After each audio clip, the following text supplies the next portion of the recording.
Часто про нашу справу говорят «скрадзенная молодость» и говорили «скрадзенная молодость». Меня зовут Алана Ебрмариям, мне 27 год. Сейчас у меня есть проблема ощущения своего возраста, потому что я не чувствую его на 26, я его чувствую на 24, потому что вот как будто бы тогда вот у меня время вот это остановилось, и как будто бы вот меня задержали в 22, и я, получается, вышла в 22, плюс вот эти вот 2 года, и мне 24. Меня зовут Мария Коленник, мне 26 лет, я живу в Вильнюсе. Я не знаю, как живут люди в 19-21, потому что для меня это была тюрьма. Меня зовут Ася Блыбенко, мне 23 года, и я живу в Вильнюсе. Я коли даведаўся, што 10 дзён я буду адзін у невялічкім пакоі, без ніякіх сродкаў дасугу ці магчымасці неяк бавіць час, як яго звык бавіць. Мне гэта здавалася вельмі жудасным. Мяне завуць Ілля Трахтенберг, мне 23 гады, я з Менску. Хацелася просто там, не ведаю, сядзець у гэты момант ва утульнай кватэры і гэтак далей, а не па лесе ноччу ісці, тыпу, вось, і тым больш не пераплываць рэчку восенню. Мяне завуць Ксюша, мне 24 гады, я жыву у Вільнюсе, у Літве.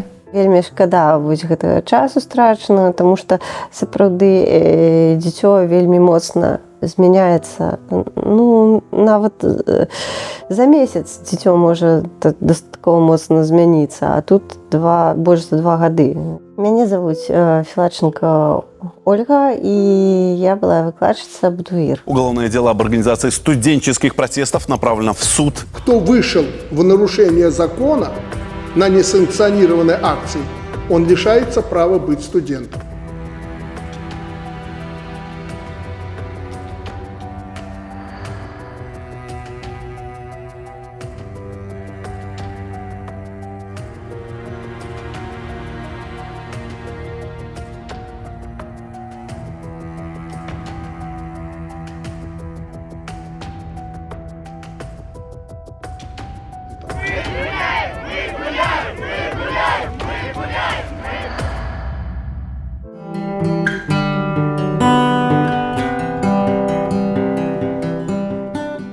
У 2020 годзе я навучаўся ў Беларускім дзяржаўным універсітэце на факультэце механіка-матэматычным і на другім курсе я тады быў. Я хацеў вучыцца за мяжой, я нават намагаўся. Цікава, што першае месца, куды я збіраўся паступіць, гэта Санкт-Петербургскі архітэктурна-страітельны архітэктурна-будаўнічы універсітэт. Але мне не хапіла балаў на бюджэтнае навучанне, і адначасова я не хацеў браць грошы ад бацькоў, хацеў ўжо жыць самастойна, і таму я не прыняў гэты варыянт і паралельна паступіў у БДУ па АЦТ.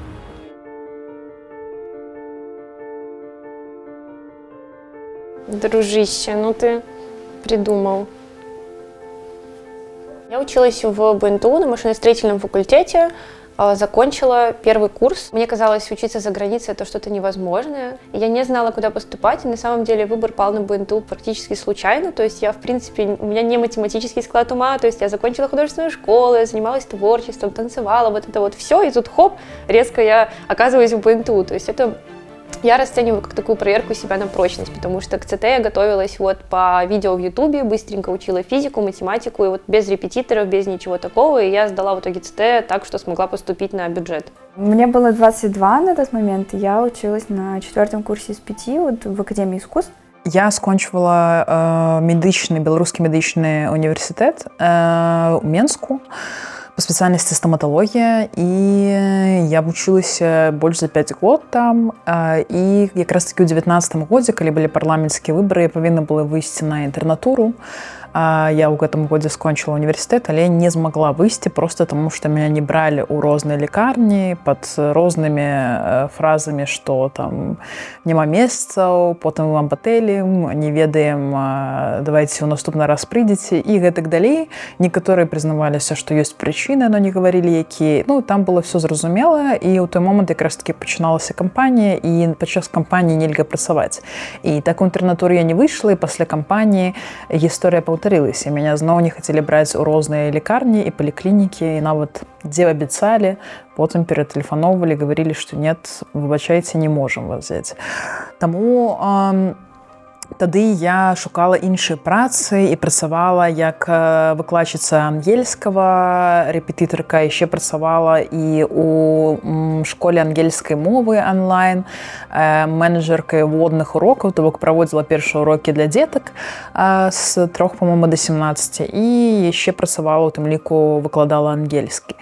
І на той момант гэта была моя такая асноўная праца, акрамя працы грамадска-палітычнай. Что такое БЧБ флаг, как он выглядит и так далее, я узнала только в 2020 году. Ну, то есть вот когда я вышла на первую цепь солидарности, увидела этот флаг и такая, что это за флаг? Что это? То есть вот настолько я была оторвана от всего этого, у меня никогда не было каких-то близких друзей, знакомых, кто бы мне рассказывал. Абсолютно свой мирок, свои занятия, абсолютно аполитичная я и семья. Ну, я працавала в дуіры, прычым я там працавала на палову стаўкі, просто для душы, скажем так, потому что там, ну, грошы там, конечно, невялікія.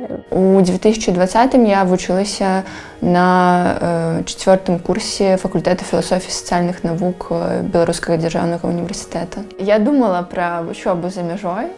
Ну, типу, я нават, ну, типа, у меня нават былі веды польскай мовы, я думала, што, типу, да, можа быць, у Польшу паступаць. Таму што я ў Беларусі як бы паступіла на бюджэт, калі б я не паступіла на бюджэт, то я б не вучылася ў Беларусі.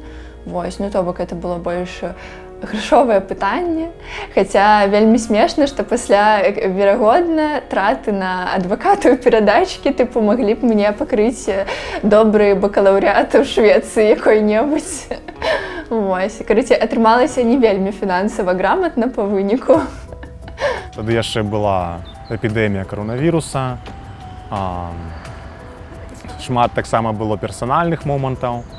І да гэтага яшчэ дадаецца тое, што ў краіне адбываюцца чарговыя выбары і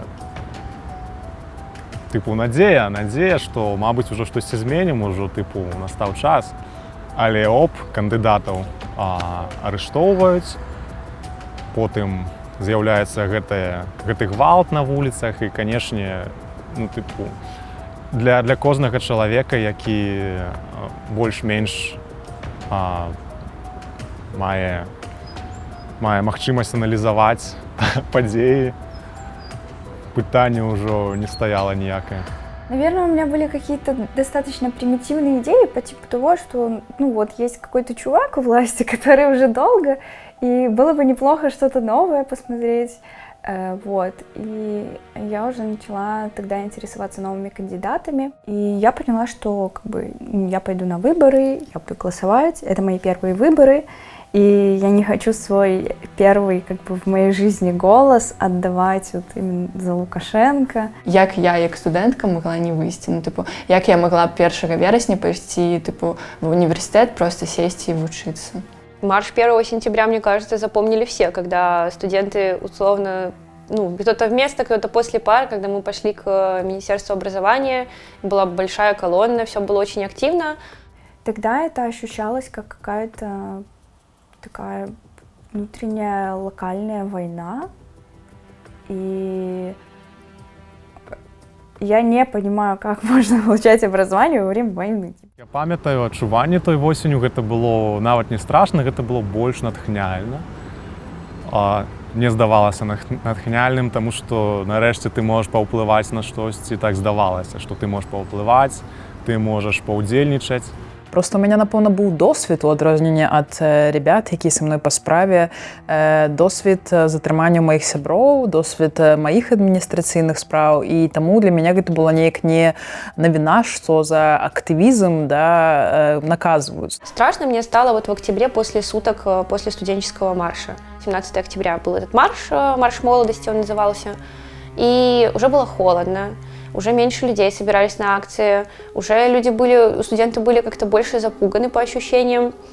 И просто из ниоткуда микроавтобус, меня задерживают. Я не могла бежать, я пытаться не могла, потому что я подвернула ногу сильно. Вот, но это все сопровождалось матом, словами «иди, сука», вот, пихают в спину, то есть. И когда нас привезли куда-то, пересаживать из микроавтобуса в автозаки, меня пометили красной краской из баллончика, лоб и руку, то есть просто подняли и пометили. Это, конечно, ужасно, мягко говоря, и это, наверное, метка, которая останется со мной навсегда, потому что, ну это же ужасно, метить людей, это же животные какие-то непонятные игры, вот, и тогда мне присудили 10 суток, ну, и, конечно, меня отчислили, после того, как я вышла, вот, через пару дней меня отчислили за пропуски без уважительной причины, то есть я осталась отчисленная, протесты как-то затихают, и вот в таком состоянии я, как и многие, оказалась.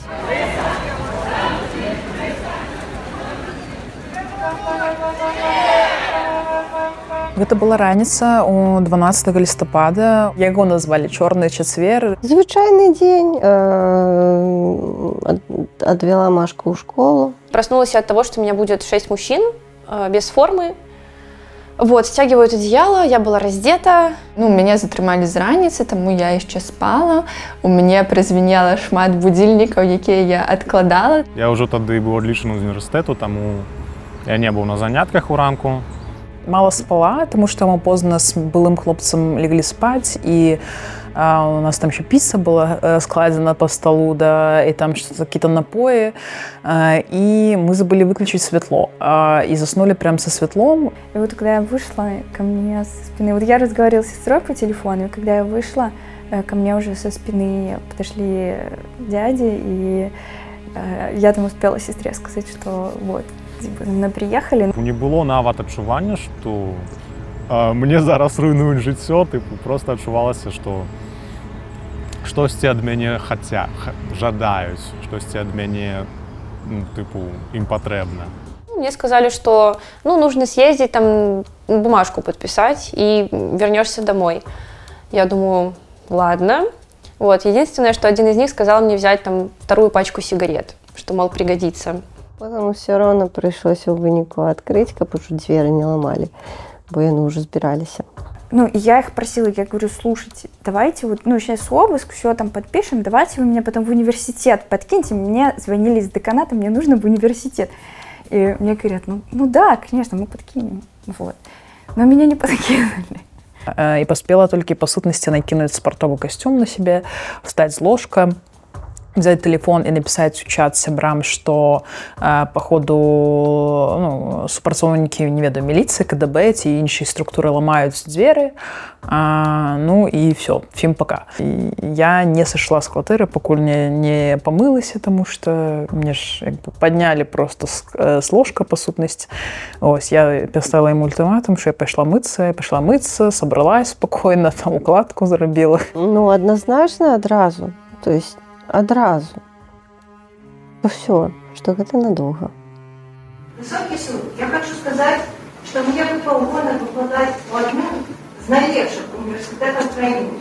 Робила я это не за гроши, а за сумление.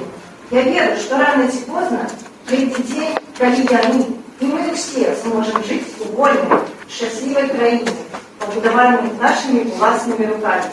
Украине, где талентом будет открытый шлях, где шчырасць, дабрыня і розум будуць цаніцца найперш у людях. Адзінага хочацца пажадаць, каб гэты час надышоў хутчэй.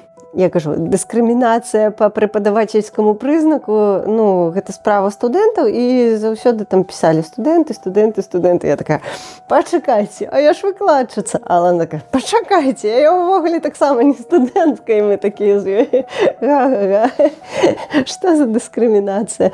Ну, это проста, скажем так, справа па большасці нашай, але мне было прыемна, калі мяне таксама ўспрымалі за студэнтку. Привет! Вітанне!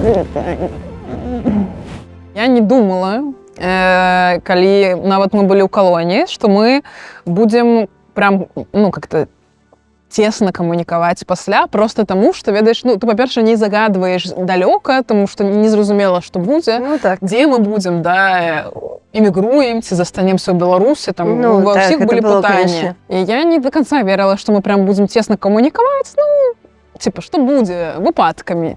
А потым, як бы, так атрымалася, што і ў Беларусі камунікавалі, а потым я переехала ў Беларусі пасля зняволення ж на іншы адрес, і мы сталі з табой увогуле хадзіць у адзін раус, на улік, ездзіць разам туды, тусавацца, а потым аказалось, што мы жывем побач у колькі? У 5 хвілінах, напэўна, 10 хвілінах ад адной, а потым што? А потым я ўжо эвакуявалася. Не, а потым ты яшчэ да мяне на дзень нараджэння прыйшла, паспела. На дзень нараджэння зразумела, я ўжо, ведаеш, не... А я не ўсіх запрашаю, дарагая моя.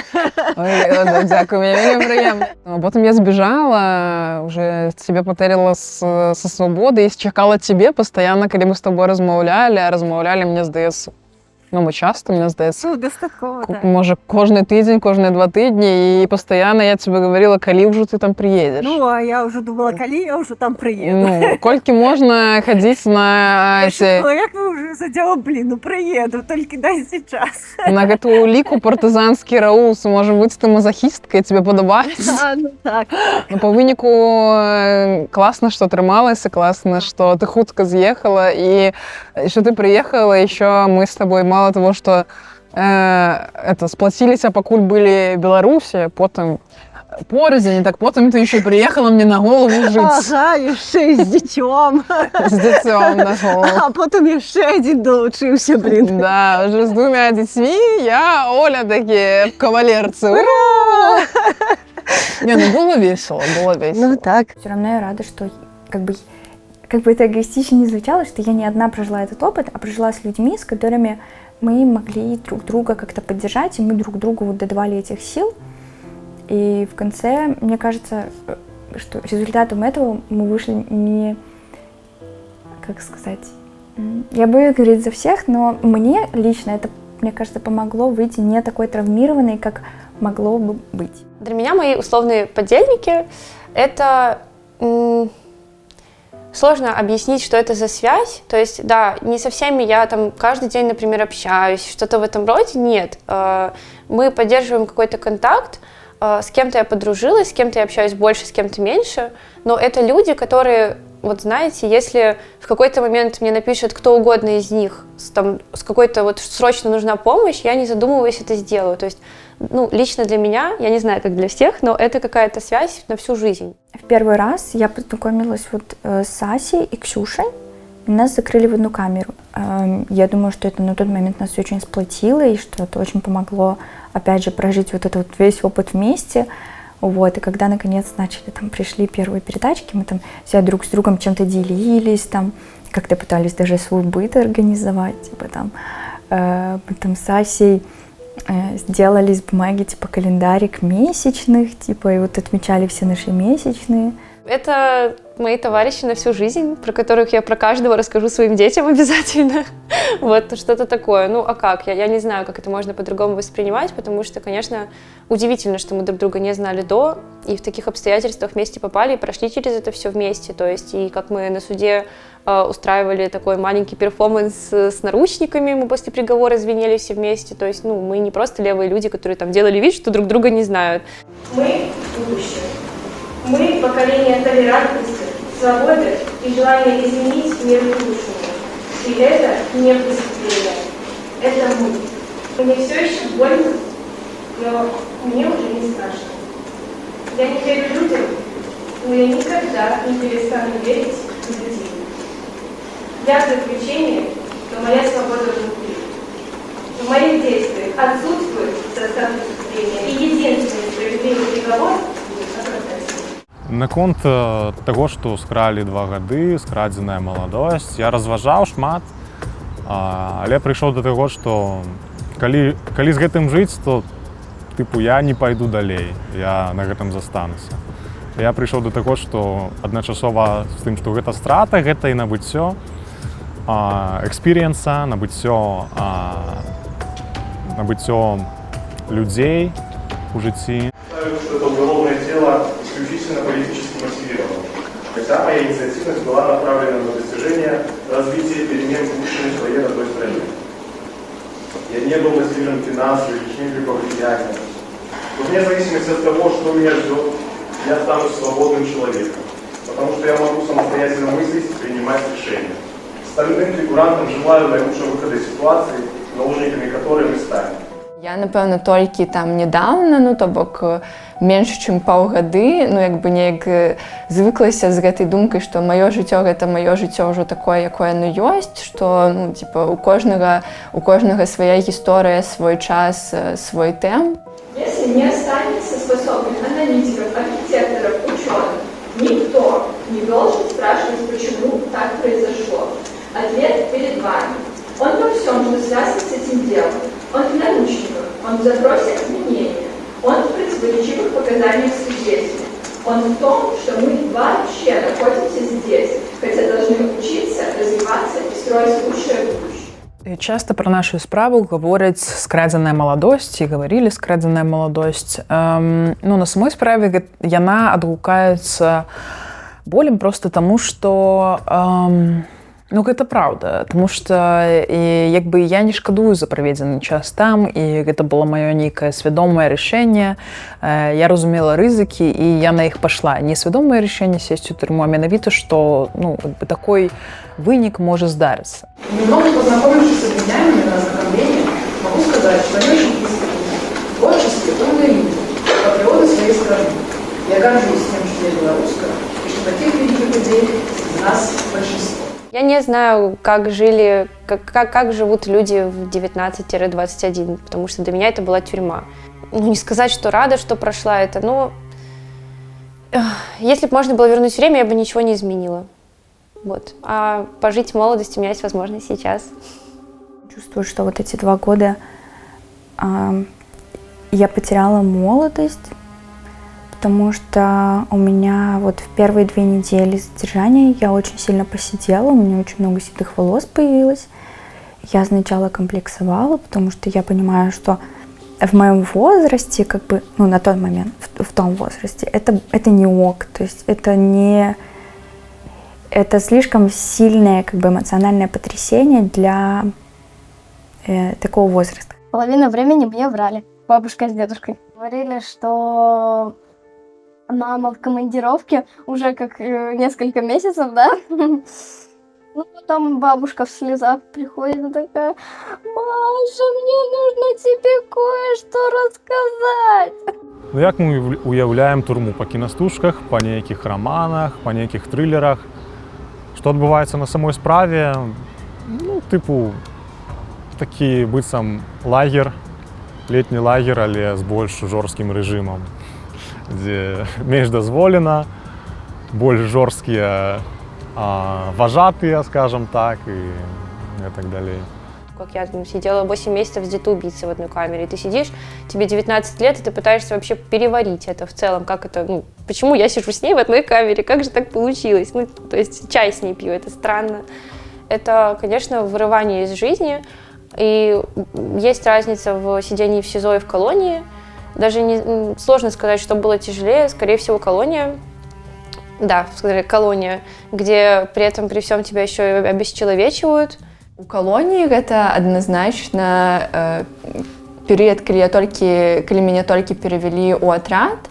Напэўна, это такі месяц адаптацыі, калі Па-першае, ты новенькая, на цябе ўсю працу тыпу хочуць павесіць.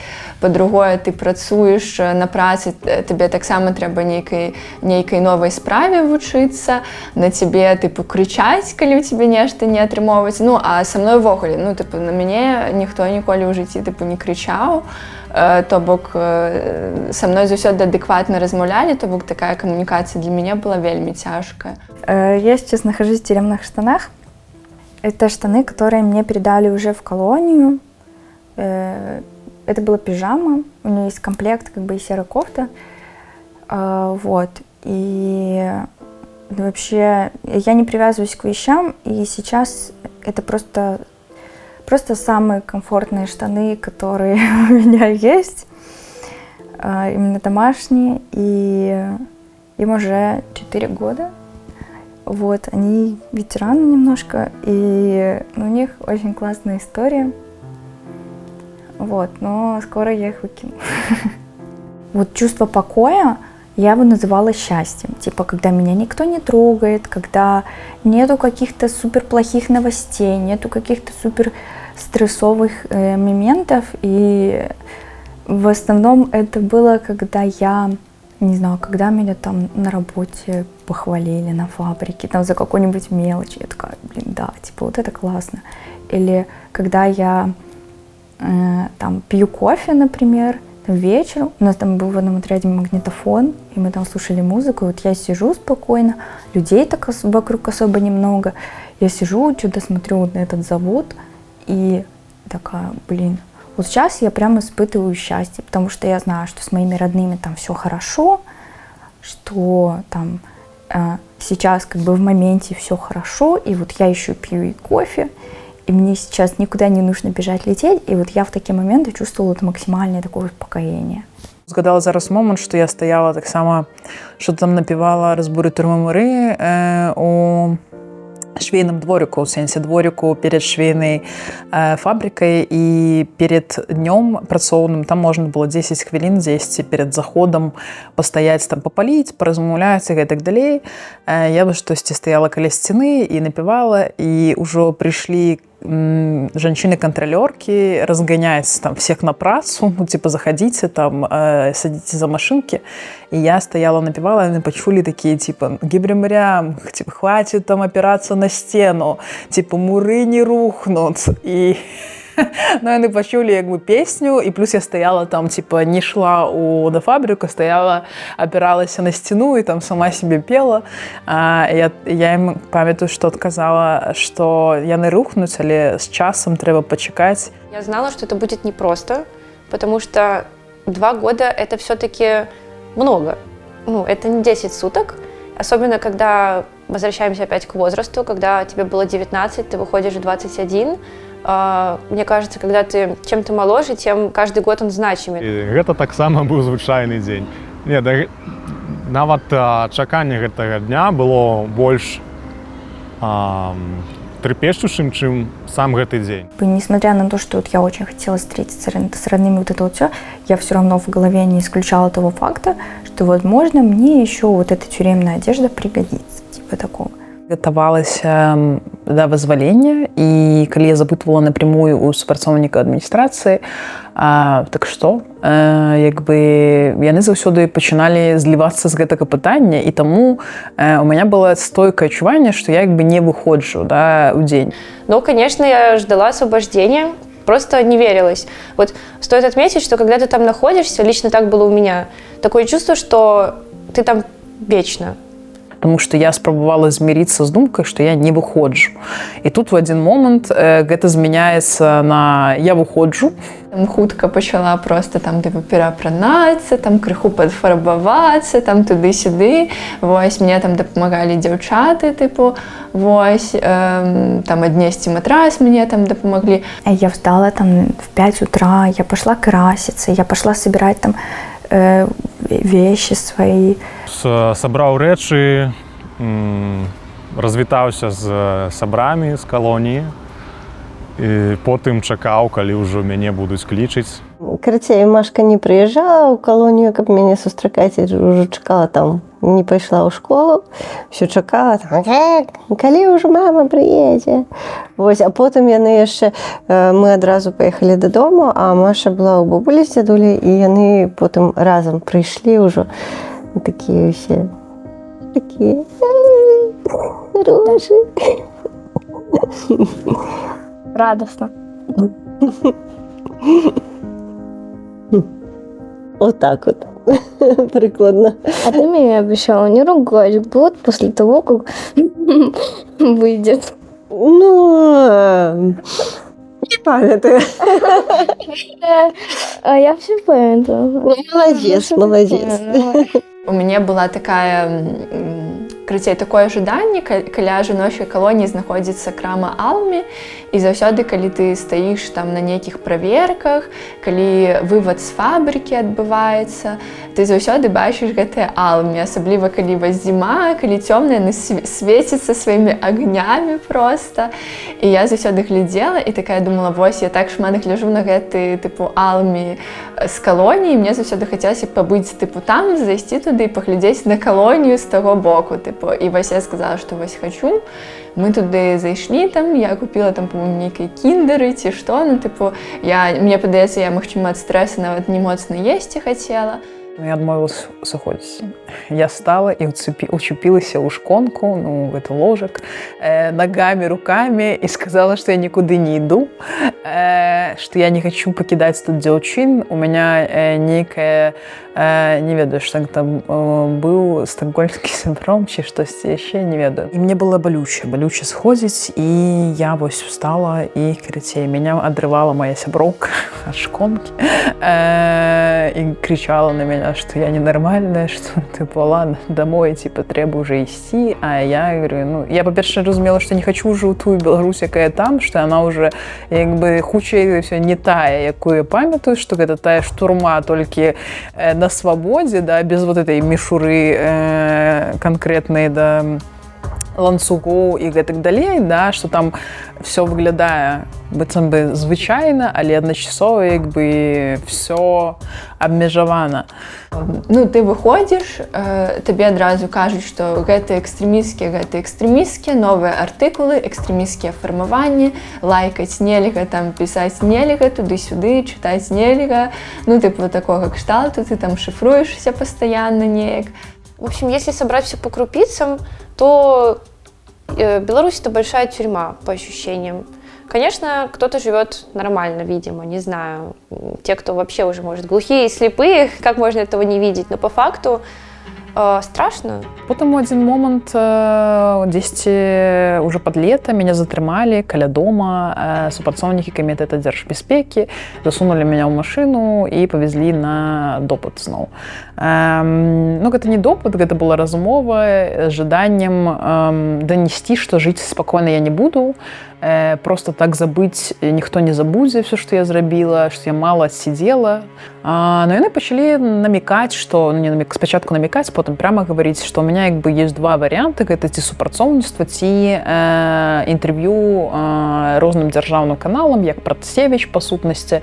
На што як бы я сказала, што я нічога не раблю, ні з кім не камунікую, як бы, ну, які да мяне могуць пытанні, жыву законна паслухмяна, нічога, хожу на працу, да, вось не бунтую і так далей, но ім гэта не пераконвала. Яны сказалі, 6 месяцаў мы далі цябе адпачнуць. Ну, вось, цяпер як бы зноў пачынаецца движ, як ты любіш. Ну і, да, і паставілі перада мной умову, я адмовілась, я думала, мяне затрымаюць, я больш не выйду зноў.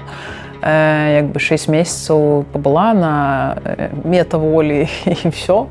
А яны прыйшлі да начальніка, і начальнік дазволіў мяне выпусціць, падумаць 2 дні, што для мяне было нейкім сюрпризом, скажем так, тому що я вже не готувалася.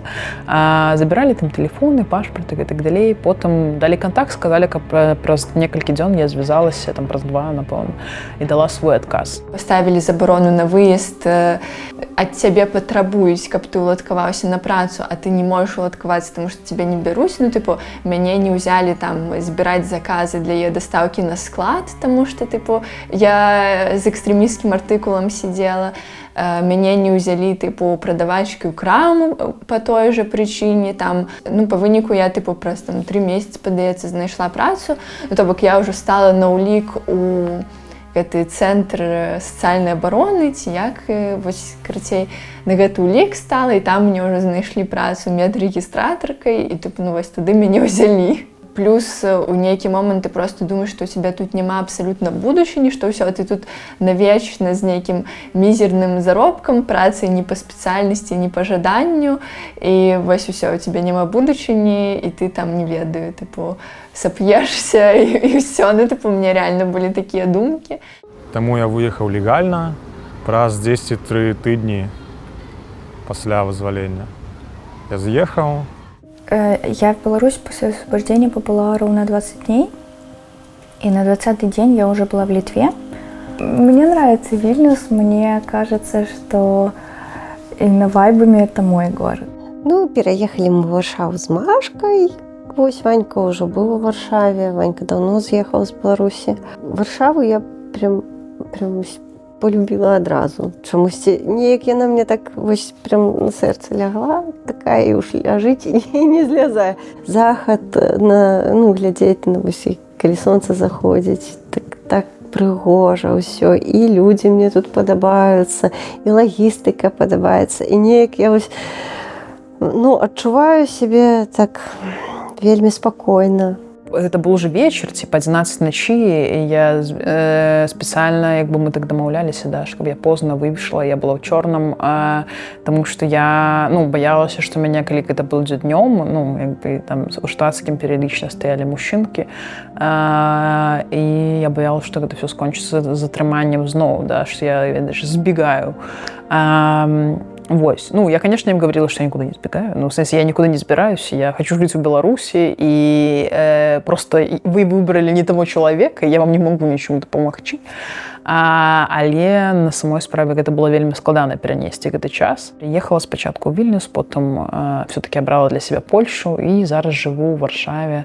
Выязджала, атрымоўваецца праз лес часткова праз рэчку мне трэба было пераплыць. Плюс 12 было недзе. Ну, мне было вельмі страшна, ну, просто, што я разумела, што, ну, выхада не застаецца. Канешне, мне недзе, тыпу, хацелася просто, там, не ведаю, сядзець у гэты момант ва утульнай кватэры і гэтак далей, а не па лесе ноччу ісці, тыпу, вось, і тым больш не пераплываць рэчку восенню. Ты просто разумееш, што, ну, ўсё, тыпу, ты не можаш вярнуцца назад, табе ўжо дакладна трэба туды, ну, то бок у цябе іншых варыянтаў фактычна няма. Плыць было не так страшна, нават, напэўна, праз адреналін, ну, то бок я не захварэла нічога, нават не адчувалася тое, што там нейкая вада, там тэмпература вады, ну, то бок да, не ведаю. Напэўна, вось тут якраз, да, арганізм мабілізаваўся, і ўсё было нармальна. Вось. Ну і пасля было страшна, таму што, так, ну, крыху, типа, ўжо менш, таму што ты хаця б на літоўскім, ну, не, я яшчэ не ведала, што я на літоўскім баку. Вось, я баялася, што я там кудысьці не туды зайшла, ці там яшчэ нешта. Вось, і я доўга не магла выйсці з вады, тыпу, было цёмна, я не ведала, куды ісці. Я ўжо патэліла ў літоўскае 112, тыпу, сказала, ўсё, лавіце мяне. Я, тыпу, мяжу перасекла. Вось, і, ну, да, карацей, памежнікі літоўскія мяне знайшлі і падабралі, скажем так. Вось, ну і было страшна гэты момант, пакуль ты, тыпу, адзін, недзе там яшчэ не выйшаў з вады, сидзіш на нейкай кочцы, тыпу, чакаеш, пакуль тебе знойдусь, думаешь, что ты, может, и тут и застанешься ввогуле. Ну, это, конечно, да, страшно было. И когда мне поставили запрет на выезд, у нас тоже вот получилась ситуация, что среди подельников 50 на 50. Половине поставили, половине не поставили. То есть чем они подкрепляли эти решения, до сих пор непонятно. Вот. И это тоже влияет. Ну, то есть, какая же это свобода, если мне буквально запретили покидать страну? Это же страшно, это Орвелл просто какой-то. Выехать нельзя, сказать нельзя, лайкнуть нельзя, ну, это кошмар. Вот, и тогда я начала писать жалобы, чтобы снять этот запрет, потому что там долгая история, но он тоже незаконный был. Это никого уже не удивляет, но этот запрет был необоснованный. Вот. И спустя там несколько инстанций дошло до суда, и мне снимают запрет, и в тот же день задерживают. Вот и вся свободная, или какая там Беларусь, да, то есть задерживают за хулиганство. То есть пишут липовый протокол вообще полностью. Если в 2020 году ты участвовал, тебе написали, что ты участвовал, тут уже просто тебя могут вот взять на улице и написать, что ты хулиганка, которая материлась около РУВД. Хотя ты вообще там не была. Ну, то есть... И меня посадили еще на 30 суток, 15, потом еще продлили на 15. Я выезжала сразу после освобождения, то есть буквально вот я вышла с Окрестина, села на такси, поехала на вокзал, переоделась в туалете, по-моему, я надела кепку, то есть все тоже было вот так вот, потому что было очень страшно, что меня так просто не отпустят. И это тоже было обосновано, потому что с меня взяли, ну, на словах, скажем так, обещание, что я никуда не поеду. Мне сказали, что мне пока уезжать нельзя. Вот, и все, и сразу на вокзал. И я села и поехала. Изначально был такой план через Вильнюс транзитом, но так как я ехала сюда к человеку, и, ну, поэтому я тут задержалась, вот, а теперь как бы я рассматриваю разные варианты. Но в Вильнюс я влюбилась в него быстро. У дадзены момант я свядома абраў для жыцця Турын. Гэты горад мне падабаецца. Я лічу, што ён вельмі спадручны для жыцця, для вучобы, для кар'еры. І пакуль што планую заставацца тут.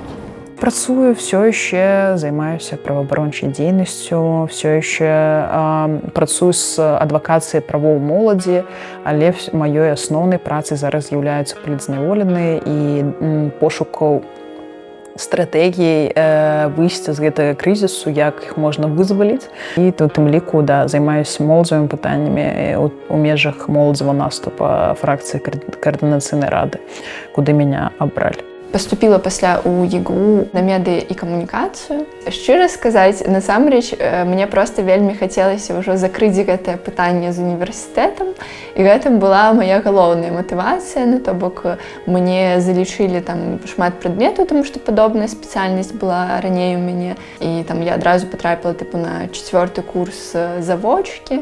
Зараз я навучаюся ва ўніверсітэце, які знаходзіцца ў Італіі. Гэта політэхніка ді Торіно на спецыяльнасць архітэктура. Маючы досвед адукацыі ў Беларусі, адукацыі ў еўрапейскім універсітэце, канешне, можна сказаць, што адукацыя ў Беларусі засталася дзесьці шмат год таму, 30 або нават больш год таму.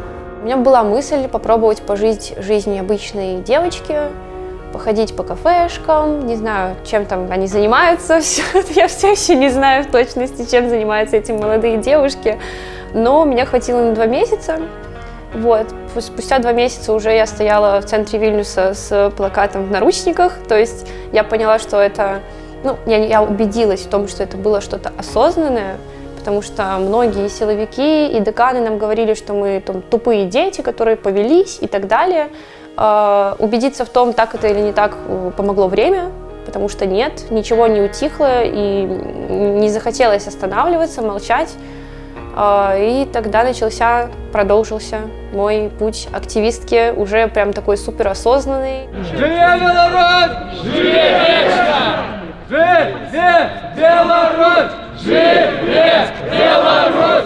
Живе Беларусь! Живе Беларусь! Живе Беларусь! Зараз я працую менеджеркай, SMM-менеджеркай у беларускай ініцыятыве «Годна». Вось, ну, то бок гэта пра там беларускую культуру, мову, гісторыю, пра тое, што беларусам і беларускамі быць класнай, нам тыпу ёсць чым ганарыцца. На сентябрь я уже как бы пошла учиться. Я здесь поступила в Академию искусств тоже, но литовскую. Вот. И мне очень прикольно было улавливать какие-то очень сильные различия, но очень неприкольно было улавливать сходство. Проучилась 1 семестр и отчислилась. Я понимала, что я не могу ни психологически, ни физически совмещать и работу, и учебу. Ну, я вучу польскую мову. Яшчэ я вось хожу на IT-курсы. Гэта онлайн, конечно, курсы. Не тое, каб нешта вывучыць такое, а каб больш так паглядзець, якія зараз што ў трендзе, якія напрамкі айцішныя ў трендзе, таму што у мяне быў дастаткова вялікі перапынак працы ў IT, і я хачу зараз паглядзець, ці можа я хачу нешта іншае паспрабаваць. Хачу я зноў у IT-шку, ці не хачу. Яшчэ не вызначылася. И моя первая работа СММ – это Белорусская ассоциация журналистов, которые меня приняли, и так я начала работать СММ. Сейчас, спустя год уже с хвостиком, могу сказать, что у меня 3 проекта. Все они белорусские. Это вольные поштовки, которые помогают политзаключенным, Белорусская ассоциация журналистов и Белорусская ассоциация бизнесов. То есть моя идеальная картинка сбылась по факту, потому что я работаю с повесткой, я постоянно в ней. И очень круто ощущать, что я каждый день делаю что-то важное, что-то, что влияет на, как я считаю, на общую картинку. Я работаю вообще в сфере графического дизайна, но по образованию я 3D-шник, и я еще параллельно хочу развивать. Сейчас у меня в приоритете, наверное, графический дизайн, но душой я в 3D. У мяне недавно з'явілася практыка того, каб разгружаць ад думак уласных мозг. Я просто хожу у парк і просто там сідаю і просто назіраю за рэчкай, за качкамі, за дрэвамі. Вось, і оказывается, гэта працуе. У меня не было такого периода, когда там можно сходить в клуб. Я просто не успела ходить по барам, что-то простое. Все мы это проходили, и сейчас, как я сказала, я занимаюсь тем, что наверстываю упущенное. Мне нравится отдыхать с друзьями, мне нравится тусить, танцевать очень сильно. Хожу на танцы, на спевы. Там мы спеваем традиционные белорусские песни. Это называется «Школа белорусской традиции в Варшаве». И все охочие могут приходить на занятки. У нас танцы ў середу, а ў чацвер на спевы.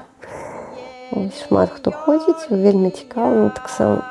У меня появился партнер здесь, то есть у меня здесь появились мои первые серьезные отношения в жизни. Я впервые живу с партнером, и в целом все мои шаги в жизни, они стали супер какими-то осознанными. Мы недавно завели кота. И для меня это, очень такой был серьезный шаг, потому что это дополнительная ответственность. Калі можам марыць, што я вернуся ў Беларусь, гэта адбудзецца, але пакуль не кажам, калі я вернуся. І, канешне, мне было б цікава працаваць над тым, каб рабіць нашыя гарады лепш, больш падручнымі для людзей, каб захоўваць тое, што ёсць карыснага, каб позбавляться от всего дрянного, что там есть. Я думала про возвращение в Беларусь много, и до сих пор думаю. И когда я только уехала, у меня был жуткий страх. Как даже сказать, не совсем страх, а просто абсолютное нежелание, честно. На данный момент, прямо на данный момент в моей жизни, честно, я не знаю. У меня сейчас такой период немножко рассеянности, я потеряла чувство дома в целом как таковое, то есть все, дом мой не там, дом мой не здесь, у меня такая принадлежность к миру какая-то проснулась, то есть я не знаю, где мой дом, и я не знаю, где я буду чувствовать себя как дома, поэтому я не уверена. Я точно, была бы возможность, обязательно я бы съездила к родным, я бы съездила в свой родной город Могилев, это очень хочется, но конкретно если говорить про полное возвращение в жизнь, то я не знаю. Я вельмі хочу вернуться в Беларусь.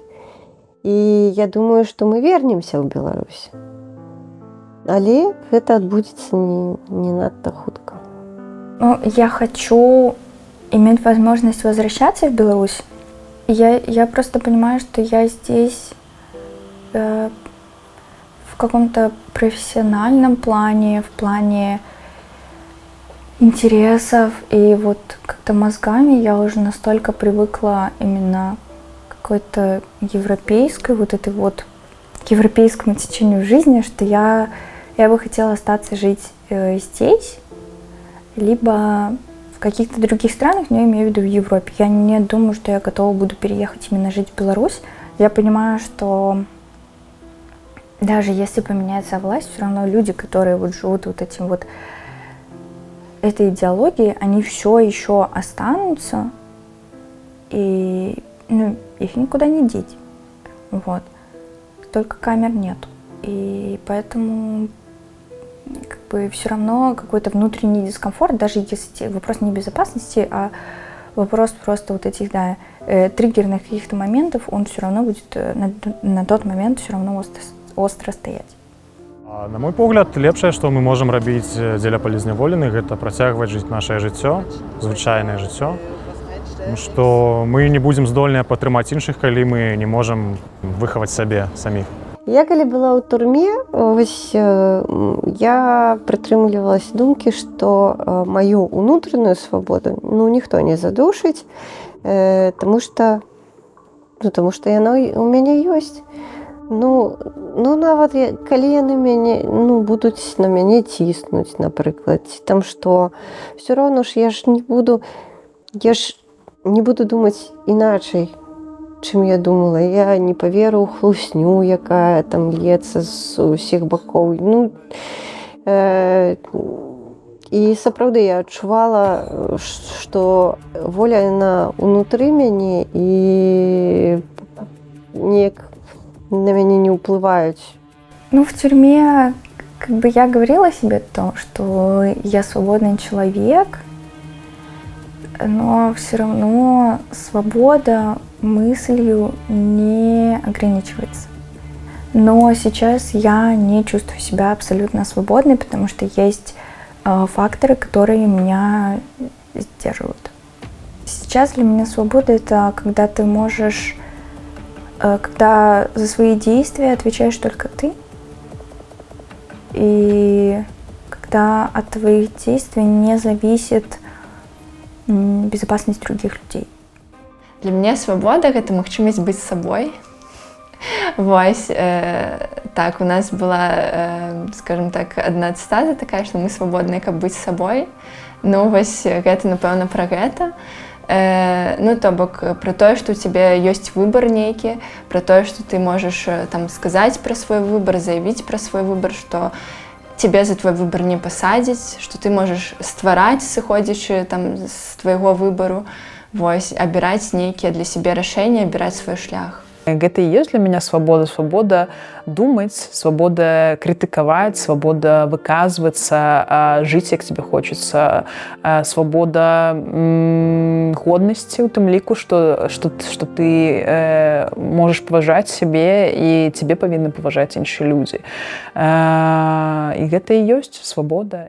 Свабода для мяне заўсёды была нязменным паняццем, тыпу яна тая ж самая і там, і тут.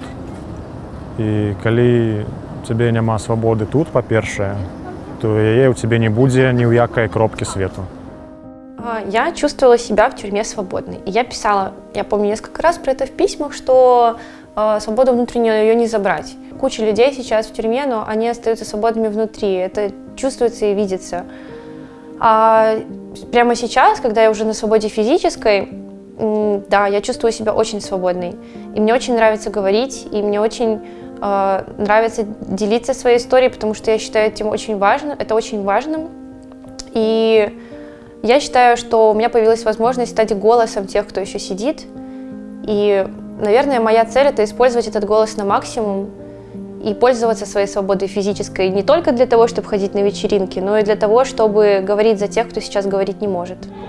Я выхожу! Я выхожу! Я